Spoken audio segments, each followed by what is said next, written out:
Nursing तो करना चाहते हो लेकिन कहां से करो, सर पकड़ के बैठ चुके हैं बहुत सारे स्टूडेंट। भैया समझ में नहीं आ रहा, कुछ जो भी आ रहा है कुछ ना कुछ नया ज्ञान दिए जा रहा है। कोई बोल रहा है कि नहीं प्राइवेट से नर्सिंग कर लेना चाहिए, किसी अच्छे कॉलेज से कर लेना चाहिए, कुछ बोल रहे हैं नहीं सिर्फ गवर्नमेंट से ही करो। गवर्नमेंट में जाएं तो वहां सीटें कम हैं, एग्जाम देने पड़ते हैं, समस्याएं कौन सी कम हैं। लेकिन रियलिटी ये है कि आप जितना स्टडी करोगे, जितना आप गवर्नमेंट की तरफ जाओगे, आपके आगे आने वाली लाइफ यानी 4 साल बाद में जो जॉब आपकी होगी, 4 साल के बाद में जो आपकी लाइफ होगी वो उतनी बेहतर होगी। और वो डिपेंड करेगी इस समय कि आप क्या चूज करते हो, किसके हिसाब से मेहनत करते हो।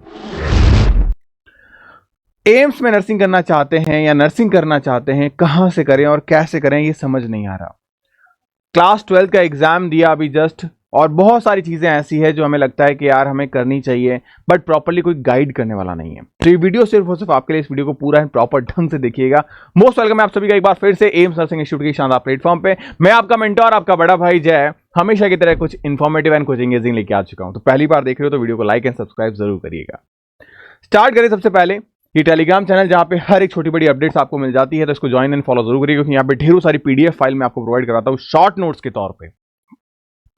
हमारे मन का सबसे बड़ा जो सवाल है वो सवाल ये निकल के आता है कि भैया एम्स 2026 की तैयारी कर रहे हैं, नर्सिंग करना है, बट कहां और कैसे। मैं आपको हमेशा एक चीज कहता हूं, एक बार फिर कहूंगा, रियलिटी आपका फर्स्ट ऑप्शन अगर नीट है और आपने क्लास 12 जो है उसको कई टाइम पहले दे दिया है, तो मैं कहूंगा अब आप उसको ड्रॉप करके आप आ सकते हो नर्सिंग के अंदर। क्यों नर्सिंग में आ सकते हो? क्योंकि यहां पे आपको 5 साल लग जाते हैं बेटा कोर्स कंप्लीट करने में, यहां आपको 4 साल लगते हैं। चलो 1 साल तो कोई बड़ी बात नहीं है, लेकिन इसके कंपटीशन एग्जाम के अंदर आपको पता है कि क्या लेवल है और इसके कंपटीशन एग्जाम में क्या लेवल है। दूसरी चीज बेटा, यहां पे इसके बाद नीट पीजी का एग्जाम आपको देना पड़ता है, और यहां पे आपको जॉब वैकेंसी का एग्जाम देना पड़ता है, और इसके कंपैरिजन में ये ज्यादा आसान है। नीट पीजी का एग्जाम आपके यूपीएससी लेवल जैसा एग्जाम होता है, थियोरेटिकल पेपर होता है और बहुत अच्छे लेवल का पेपर होता है, तो ये ज्यादा आसान है कि हम 4 साल बाद में एक सिक्योर लाइफ होंगे। और अगर मैं यहां की बात करूं तो जॉब सैलरी यहां पे करीब 1.5 लाख होती है, और अगर एम्स में आप सेलेक्ट होते हो तो आपकी सैलरी करीब 90,000 होती है, और यही सैलरी आगे विद द टाइम ड्यूरेशन आपकी एक्सपेंड करके यहां तक पहुंच जाती है।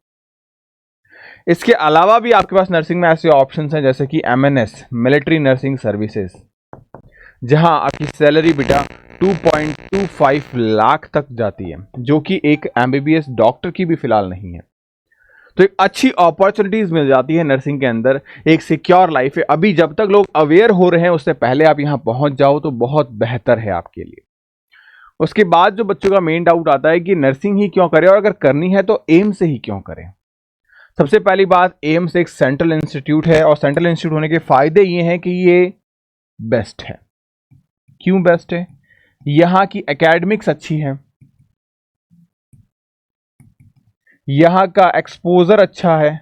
एक्सपोजर का मतलब अगर मैं बताऊं बेटा तो यहां पेशेंट बहुत ज्यादा आते हैं, आपको सीखने को बहुत कुछ मिलता है। मैं एक सिंपल सा आपको सवाल देता हूं, जो बच्चा एमबीबीएस करता है एम्स से, उस एक बच्चे पे एम्स 1.25 करोड़ रुपए खर्च करता है, 1.25 करोड़ रुपए विदाउट फी के। क्योंकि एम्स फीस कहां लेता है बेटा, एम्स मुश्किल से 2,500 से 6,000 की फीस लेता है एक बच्चे से पूरे साल भर की।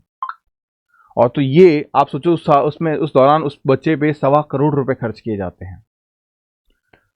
तो जॉब अपॉर्चुनिटीज आपके पास अच्छी होती है। जैसे अगर कोई मान लो, आप सिंपल सा आप सोचो कि अगर आप खुद बोल रहे हो कि मैं एम्स एमबीबीएस कर रही हूं और एक किसी प्राइवेट कॉलेज से एमबीबीएस कर रही हूं, तो आपको फीलिंग कहां आ रही है? सेम चीज नर्सिंग में भी है।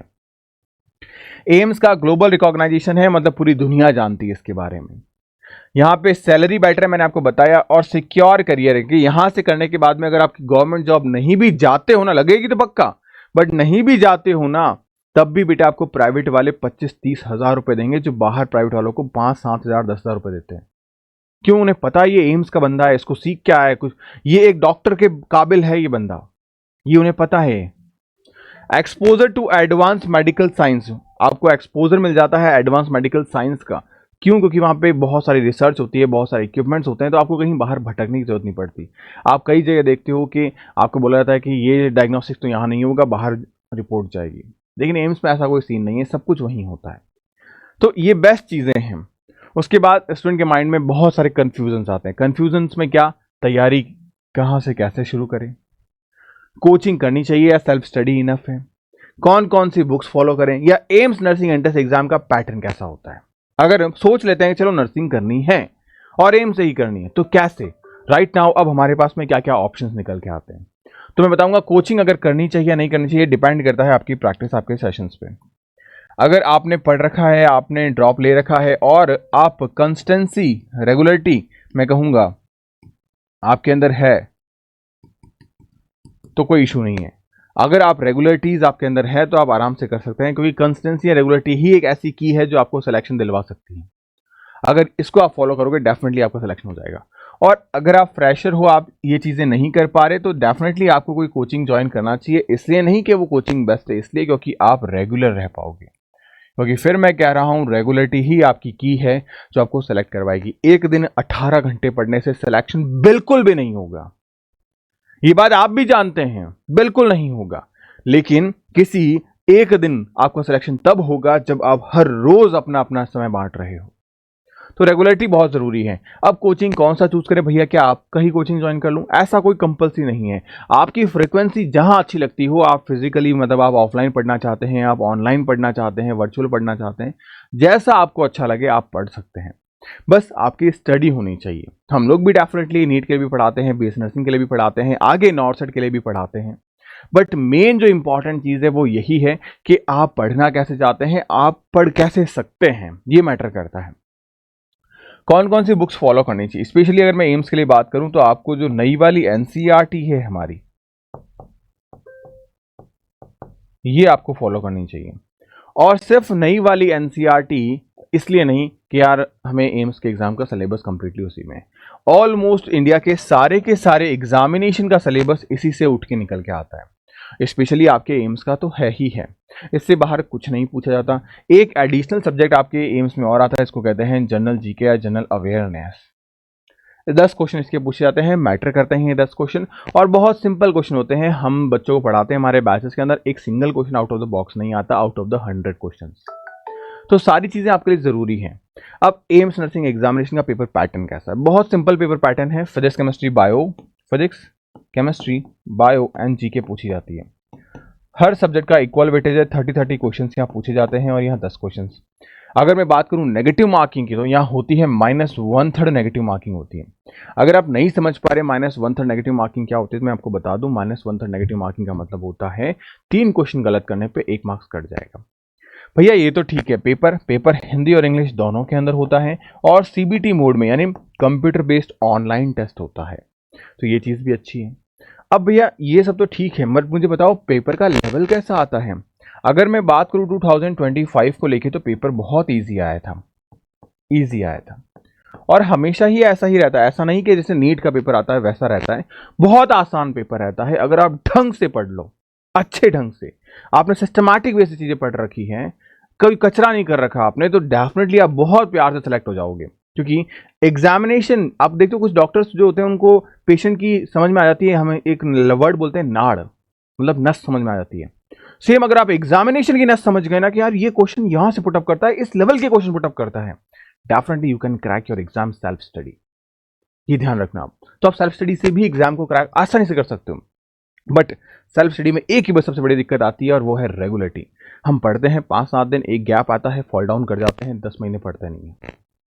लेकिन रेगुलरिटी क्लासेस में जैसे हमारे साथ बच्चे हैं तो मैं उनको यही चीज़ प्रेफर करता हूँ कि मॉर्निंग से क्लास लगती है तो उन्हें ऑफलाइन कोचिंग की तरह फील आता है कि हाँ भैया सर आएंगे, बात करेंगे, पढ़ाएंगे, तो सब चीज़ें प्रॉपर्ली चलती रहती है। उसके बाद अगर मैं आपसे बात करूं जो डाउट है कि एग्जामिनेशन पेपर पैटर्न को लेके, तो मैंने आपको बताया कि +2 लेवल का क्लास 11th एंड 12th की एमसीक्यूज आते हैं, जनरल एप्टीट्यूड एंड नर्सिंग। अब ये आप बोलोगे एप्टीट्यूड क्या चीज़ है। एप्टीट्यूड बेटा थोड़ा सा रीजनिंग जैसा सब्जेक्ट आता है जहाँ पे थोड़ा दिमाग लगाना होता है, हम IQ टेस्ट की बात करते हैं, वैसा कुछ आज यहाँ पे। ऑनलाइन सीबीटी मोड में है, टोटल 100 क्वेश्चन है, नेगेटिव मार्किंग 1/3 यहाँ होती है आपकी।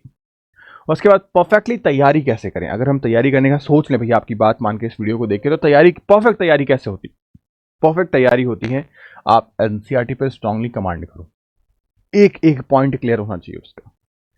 हमने क्या किया इस बार पता है, बच्चों को एनसीईआरटी पढ़ने में बहुत दिक्कत होती है, समझ में नहीं आती। हमने इस एनसीईआरटी को शॉर्ट हमारे खुद के नोट्स के फॉर्मेट में बच्चों को घर डिलीवर किया, जो हमारे बैच के बच्चे हैं। क्यों? अब ये पढ़ने की नौबत ही नहीं है, खत्म।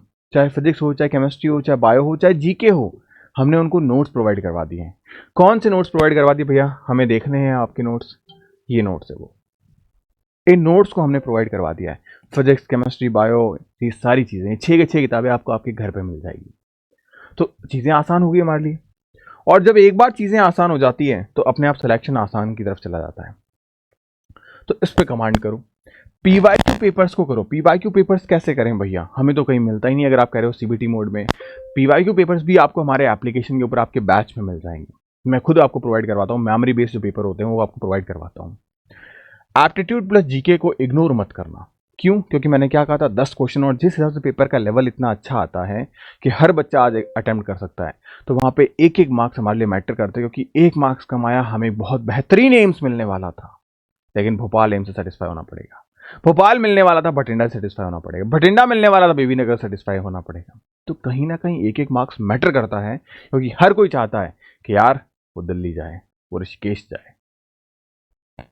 मॉक टेस्ट की बात करें या सीबीटी मोड की, ये बहुत ज़रूरी है, क्योंकि अक्सर हम ये गलती करते हैं, हमारी लड़ाई होती है एमसीक्यू से, और पूरे साल भर हम भिड़ जाते हैं थ्योरी से। हम एमसीक्यू क्वेश्चन की प्रैक्टिस करते ही नहीं है। और कुछ बच्चे क्वेश्चन प्रैक्टिस करते हैं तो वो ऑफलाइन करते हैं। ऑनलाइन और ऑफलाइन में बहुत फ़र्क है बेटा। उल्टा बहुत ज़्यादा आसान है ऑनलाइन, तो आपको समय बचाता है ऑनलाइन, तो आपको उसकी आदत डालनी पड़ेगी। और उसकी आदत के लिए हम आपको करवाते हैं 251 टेस्ट, 251 मॉक टेस्ट। ये 251 जो टेस्ट है ना बेटा, ये प्रॉपर सीक्वेंस वाइज होते हैं आपके।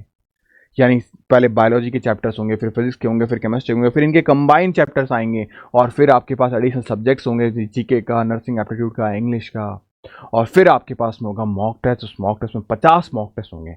यानी आप इनको डिवाइड कर दो इजीली, 250, 200, 200 और 50, ये 50 आपके मॉक टेस्ट है। इन 50 मॉक टेस्ट को देने के लिए आपको मुझे रेडी करना है, और इसको रेडी करने के लिए मैं आपको 200 मॉक टेस्ट दे रहा हूं। ये 200 ट्रायल हैं, ताकि आप इन 50 के लिए रेडी हो पाओ। और इन 50 में से एग्जाम में क्वेश्चंस घिरते हैं 101%। फिर कोचिंग एंड मेंटोर से राइट गाइडेंस लो, क्योंकि कई बार ऐसा होता है हम कोचिंग ज्वाइन कर लेते हैं, फीस जमा की, फिर कोचिंग वालों को कोई मतलब नहीं आपसे। सिमिलरली क्या होता है, कई बार ऐसा हर जगह देखने को मिलता है, लेकिन हम हर एक बच्चे से पर्सनली बात करते हैं। क्यों? क्योंकि मैं पर्सनल अपने खुद के नंबर देता हूं बच्चों को, क्योंकि दिक्कत आएगी तो डेफिनेटली बात तो करनी पड़ेगी। जैसे 8233733706, ये मेरे खुद के नंबर हैं। कारण क्या है कि अगर आपको बायो में दिक्कत है आप मुझसे बात कर सकते हो, फिजिक्स में दिक्कत है वीटीएम जीटीएम सर से बात कर सकते हो, अगर केमिस्ट्री में दिक्कत है एलटीएम सर से बात कर सकते हो। कारण क्या है कि अगर सब्जेक्ट टीचर आपकी प्रॉब्लम सॉल्व करेगा तो क्योंकि वो समझ पाएगा प्रॉब्लम क्या है, क्योंकि उसने पढ़ाया है। तो दैट्स वाई आपको 1-on-1 मेंटोरशिप मिल जाती है प्रॉपरली। आज 10 साल हो गए पढ़ाते हुए, लाखों बच्चों को हमने nursing colleges and medical colleges में एंटर करवाया। तो कहीं ना कहीं जो थोड़ा बहुत नॉलेज है हमको, वही हम आपके साथ शेयर करते हैं, और डेफिनेटली हम बहुत बेहतर करेंगे मिलकर। अब कुछ अच्छे कॉलेजेस जो मैं आपको दिखाना चाहूँगा। सबसे पहली है हमारे पास एम्स दिल्ली, एम्स भुवनेश्वर, एम्स जोधपुर, एम्स ऋषिकेश, पीजीआई चंडीगढ़, सीएमसी वेल्लोर। यहाँ पे ये प्राइवेट इंस्टीट्यूट है, एम्स से एडमिशन नहीं होता, लेकिन अगर हमारा यहाँ नहीं भी हो तब भी हमें ये एम्स के लायक कॉलेजेस हैं। मतलब यहाँ पे भी एडमिशन लेके लोग मरते हैं, इस लेवल के कॉलेजेस हैं ये। बट है प्राइवेट, फीस भी कम लगती है, जितनी एम्स की फीस है उतनी फीस लगती है, जितना एम्स खर्चा करता है स्टूडेंट पे ये भी करते हैं। बट ये प्राइवेट है, लेकिन यहाँ पे भी कॉम्पिटिशन बहुत अच्छा है। तो अच्छे कॉलेजेस हैं ये, बस इनको अपनी लाइफ का टारगेट बदल दो। हमेशा ध्यान रखना, हॉस्पिटल बदल सकता है, हॉस्पिटल बदल सकता है, लेकिन सिलेक्शन का रास्ता सिर्फ एक हार्डवर्क के थ्रू ही निकलता है। आप मेहनत करोगे तभी दिल्ली एम्स जा पाओगे, आप मेहनत करोगे तभी पीजीआई जा पाओगे, आप मेहनत करोगे तभी सीएमसी जा पाओगे। कॉलेजेस बदल रहे हैं, हॉस्पिटल्स बदल रहे हैं, लेकिन हार्डवर्क करने का, मेहनत का वर्ड नहीं बदल रहा, क्योंकि उसके बिना संभव ही नहीं है। और इन्हीं सब चीज़ों को संभव बनाने के लिए मैंने आप लोगों के लिए एक नया उम्मीद प्लस बैच रिलीज किया है। इस बैच में मैं खुद आपको 3 बार कंप्लीट सिलेबस कवर करवाऊंगा डिटेल के साथ में, ताकि आपका रिवीजन भी प्रॉपर हो। आपको जो नोट्स मॉड्यूल्स मिलेंगे आपके घर पे वो मिल जाएंगे आसानी से। डेली आपकी 6 क्लासेस और डीपीपीज होती हैं। डीपीपीज बोले तो डेली प्रैक्टिस प्रॉब्लम, यानी कुल मिला के आपके पूरे साल भर में 25,000 के आसपास क्वेश्चन की प्रैक्टिस हो जाएगी। वीकली एंड मंथली आपके टेस्ट होते हैं। 1-on-1 मेंटोरशिप होती है, यानी कि प्रॉपरली गाइडेंस हो गया, और 251 टेस्ट की एक प्रॉपर टेस्ट सीरीज आपको मिलती है। तो होपफुली ये सारी चीज़ें आपके लिए बेनिफिशियल रहेगी। और जो आपको डाउट था कि नर्सिंग एंट्रेंस एग्जामिनेशन कैसे करना चाहिए, क्या करना चाहिए, अब उसके डाउट्स क्लियर हो गए होंगे। अगर हो गए हैं तो नीचे कमेंट सेक्शन में कर देना, यस भैया I can do it, yes भैया I can do it, and I know मेरा बच्चा आप कर सकते हो। Bye bye, take care, stay happy, stay healthy.